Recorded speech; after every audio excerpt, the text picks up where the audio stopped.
Hey everyone, it's Troy from Troy's Year of Beer. I'm with my buddy David, and we're at Utepils. Utepils, what he said. Yeah. We're gonna check it out.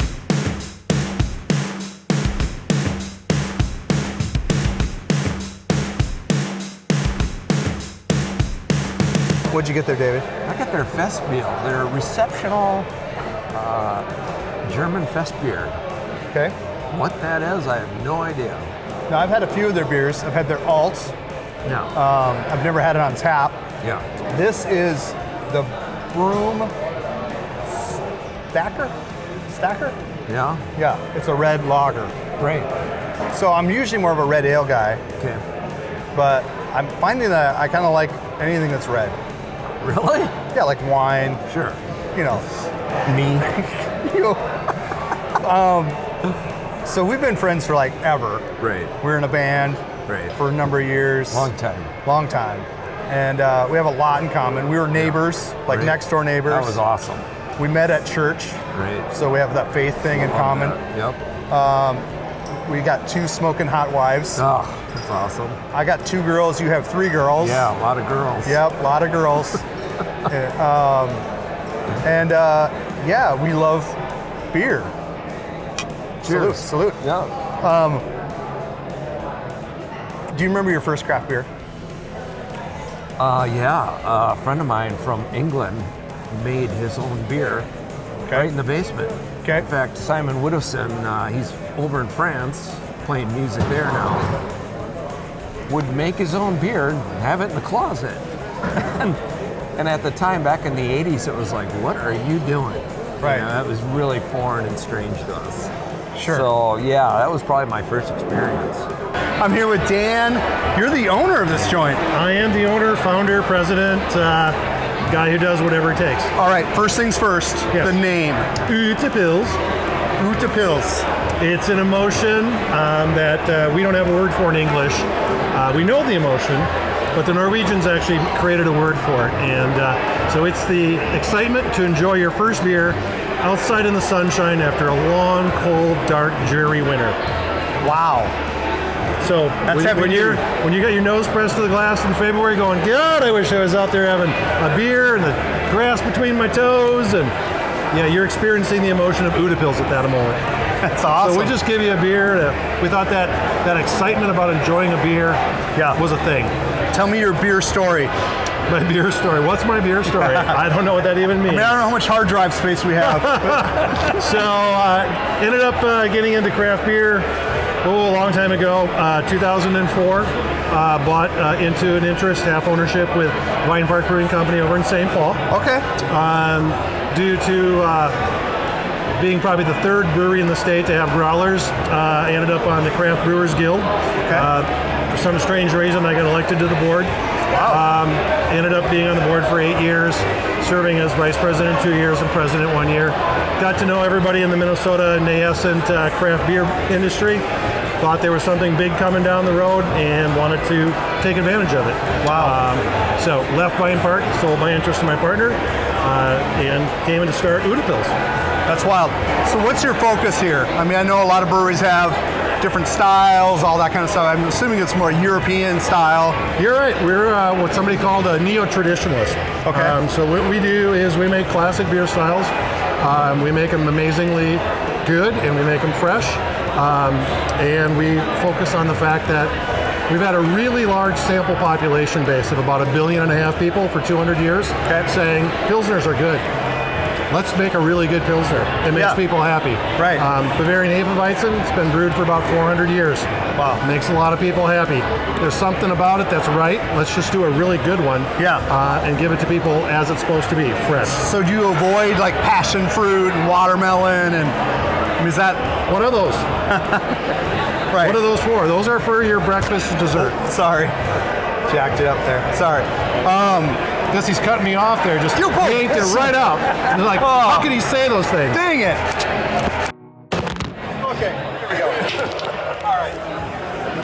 We're falling apart. It's all At a time. But we're creating our styles that, like I said, have been around for hundreds of years. Yep. So Ewald the Golden, our Bavarian Hefeweizen, Yep. which recently was awarded the best beer brewed in Minnesota by the Minnesota Craft Brewers Guild Brewers Cup. Yep. It's a traditional 500-year-old recipe style. Is that the golden? No. Ewald the Golden, yep. Yep, I just had that.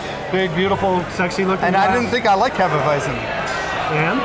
I liked it. Yeah. It's yummy. Yeah, because it's fresh and it's perfect. Talk about alcohol percentage.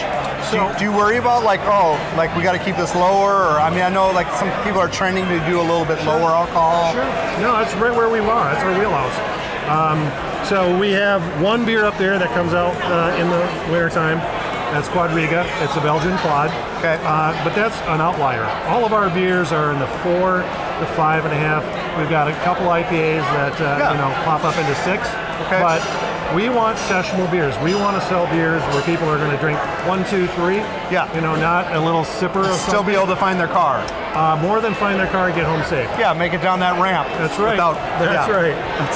That's awesome. It's all about. Our goal was to create a European style brewery, which meant not just the styles, but our approach to beer. It's meant to be beer. I think the greatest compliment that I get is when somebody says, I kind of wonder what my friend thinks of that beer, and they're like, well, what do you think of their beer? And they go, I don't know, it's almost gone, and I know I want another one. Right. I don't want the people at the table talking about my beer and how it's made. If they want to, that's great.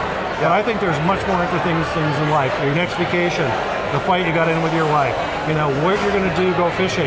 Talk about life and enjoy it with an awesome beer that tastes delicious. Yeah. I think that's way more important, is to have fun. Yeah. It's about the storytelling. It's about the person you're with, not about whether Eric uses, 6.2 pounds of Hallertau, or does he think maybe he goes to 7.4 Hallertau hops in there? Or is it, you think he's got a different hop? I mean, if you're into that, we can go really deep on all that stuff because we're as techie as all the other guys. Right.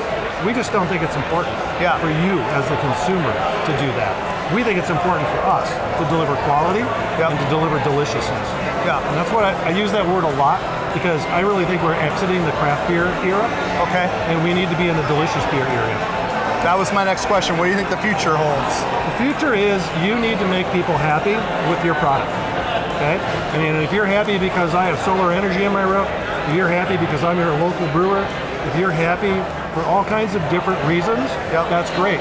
But what I control is that I can make the beer delicious and make your mouth happy, and then you get to remember, I like that beer, I don't like that beer. I think the price point works for me, I'm going to get that beer. Because at a certain point, who remembers who's independent, who's owned by who, what city are they in? There's 8,000 breweries. I'm in the industry. I can't keep track of that. How can we expect the consumer to keep track of that? Right. And then what does craft mean? The Brewers Association has changed that definition 4 times. Right. So it doesn't mean anything but what someone says it is, and that's not what matters. If I say the word delicious, you don't need to go check a book to see what the meaning of delicious is. Right. Your tongue and mouth just told you it is for me, or it's not for me. Yeah. And whether it's for me, you, or the guy by the camera, it doesn't matter. It's not one definition. It's your definition because it's your money. Yeah. It's your time. It's your chance to drink a beer with your friends. Right. Wow. Man, I really appreciate you, brother. Thank you. I've had your beer in the can. I've never had it off the tap until tonight. It's awesome, man. Well, we're all across the metro market, a number of St. Cloud, up across Duluth. It's more prevalent here, but please go look for it, ask for it. We've got a lot of fun beers. We won a lot of awards in just 2 years. It's awesome. Blessings on you. Blessings, and thank you. All right. All right, so we're rolling. All right, wait, let's get a beer. Nope. Yep. Here up. Bears? Beers. Bears. Cheers. So John, Yes. this is John from Craft Tap. Yeah, I am one of those people. Awesome. So, what's your role? What do you do? So presently, I am one of the partners of a few people who are a part of this crazy adventure. I found out about Craft Tap. I got it for a Christmas present a couple weeks ago, and it kind of amazed me how many people, like when I mentioned Craft Tap, they're like, "Oh yeah, I've done that," or I did a 6-month thing, or I did a whatever, and so it surprised me how many people actually know about it. And then we start talking about like the different places we've been and what we like. It seems like a natural, like almost a gateway kind of thing to be able to, have a conversation about beer. Yeah, it is a good gateway to go out and run into somebody who has also shared in the experience of Craft App, and I think that's a magical encounter to have. It is one of the primary goals of our business to encourage social interaction. And then to the greater point, when you're out representing Craft Tap, it's a good thing to be aware of. You're a part of a club. You are the club, right? And in doing so, you want to make sure that you're being courteous to servers. Yeah, I think I saw one video where this kid was like, "Hey, we just got free beer. We're gonna go get free beer." Yeah. And I'm like, well, it's not free. I mean, you paid something to be a member. Yeah. It's not free. And plus, I hope you're tipping. Yeah. And the video was just showing them, they didn't talk about the beer at all, and they were showing them playing pool or whatever, and jacking around. I'm like, so, yeah, I mean, I think there's a special type of person that really appreciates good beer. And then, oh, by the way, this is really a cool way to kind of meet some of these places.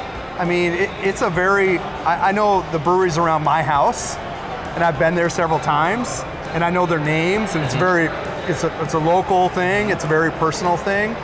But then it's like, wow, there's this place over here. Like, this isn't anywhere near my house, but I'm here, So I think it's cool because it just gives people maybe a little bit of license to go, hey, you know what? They're having this thing, I'm gonna go check it out. I'm gonna meet some people that love what I love.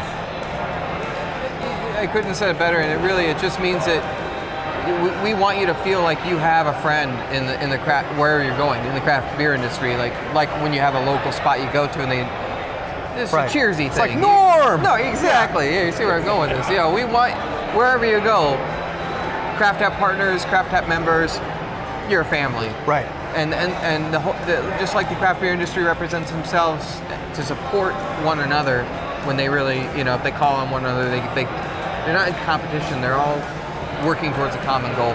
It's awesome. And I think our members, we want our members to feel a part of that. Yeah. Well, dude, I really appreciate what you guys are doing. Your initial, like, hey, this is kind of a thought I'm having. I mean, that's cool. That's where it happens. Yeah. Salute. This is like a Hefeweizen or something, and I'm not a big Hefeweizen guy. Well, and this is a great session. Okay. Stout? Yeah, session stout. I have tons of questions for you, but I don't think we have enough hard drive space. We can revisit this in future sessions. I really, honestly, people are like, oh, I didn't know you were that into beer. I'm like, I love beer. I don't know anything about it, other than I know what I like and I've tried, Yeah, well, so I'm not the beer expert. I'm the guy that's trying to figure it all out. It took me a long time to also get to where I'm at with, from home brewing mostly. If you start a home brew, you'll get a good line on things. Yeah. So if you have, an extra hours and hours. I was gonna say, is it money or time? It's time. And time, and if you more so just time. If you have a little, you can do budget brewing, and that's what I did for years. So if you just have time that you have set aside, you can do it. Because you only need this many hours, 3 or 4 hours here, and then you're done, and then 3 or 4 hours there, then you're done, and that's it. Cool. I really appreciate this guy and all that they're doing, and we'll see you around. Yeah, my brother. by all means, let's cheers to that. Salute. Cheers. Drink well, tip well. Hey guys, thanks for another cool episode. I want to thank my brother David. I want to thank everyone at Craft Tap. Especially want to thank Dan, Awesome. the man. Yes. Super cool brewery. You got to check it out. Utepils. Yep, Utepils. Awesome. Blessings. All right.